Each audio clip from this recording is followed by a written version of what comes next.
အမြဲတမ်းမှန်နေတဲ့ကျွန်တော်ဇွဲလုံးတစ်ခုလေးကျွန်တော်ပြပေးမယ်ဒီကန်တော်ကျွန်တော်ဒီမှာအေးရှာလိုက်ရပေါ့ဒီမှာ3နှစ်4ရက်စပေါ့3နှစ်4ဒီပေါ်ကကနန်းတစ်ခုဒီ3ရယ်ဒီထိတ်စီးရယ်ဒီလေတိုင်းရယ်ပေါင်းချင်း9ကိုတပွင့်2 shot 9ကိုတပွင့် shot 4တပွင့်2တပွင့် shot ပေါ့ဒီကောင်တပွင့်2ဒီကောင်တပွင့် shot ဘလောက်ကွာဒီကောင်မိုင်းနဲ့ကွာ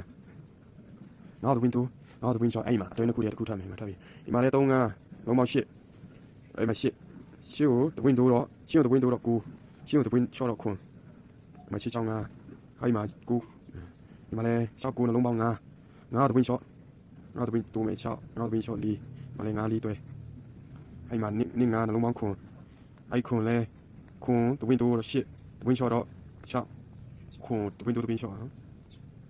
ဟောဒီကောင်ကျွန်တော်မကြီးဖြစ်တယ်အဲ့မှာ9 6တွဲဆိုပြီးလာဒီမှာလဲနှလုံးပေါင်း9နှလုံးပေါင်း6တပွင့်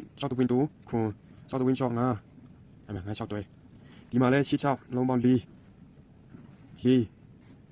4ပွင့်2 9 4ပွင့် shot 3အဲ့မှာ4 5တွဲမလာတော့ဒီမှာတင်းနေ3 4 5 6တားကောင်းတယ်မိနစ်ကလေးပြရဒီချိန်မှာကျွန်တော်အခု9တိ4ပြီးတော့အဲ့မှာ9တိ4ထွက်ပြီးတော့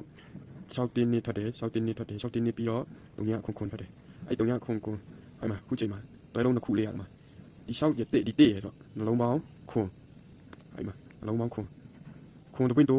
8ခွန်တပွင့်တော့ shot ခွန်6ခွန်8တွဲဒီ9ချိန်မှာဒီ2တွဲတဲ့တွဲလုံးဝပြီးပြင်လာမယ်လို့ကျွန်တော်ခု8တွဲလုံးဝကြိုက်နေ6တီလည်းရှိရပါ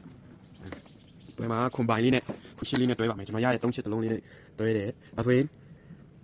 အကွက်ကောင်းဆိုရင်တော့ကျွန်တော်အဲ့ခွန်8ထိတ်ခွန်လေခွန်နစ်9ချိန်ပါ9ချိန်ကျွန်တော် break ရလဲခွန် break ရထားဆိုတော့ကျွန်တော်95ရာခိုင်နှုန်းလောက်တေချာနေတော့ဒီနေ့ကဲအားလုံးပဲကျေးဇူးတင်ပါတယ်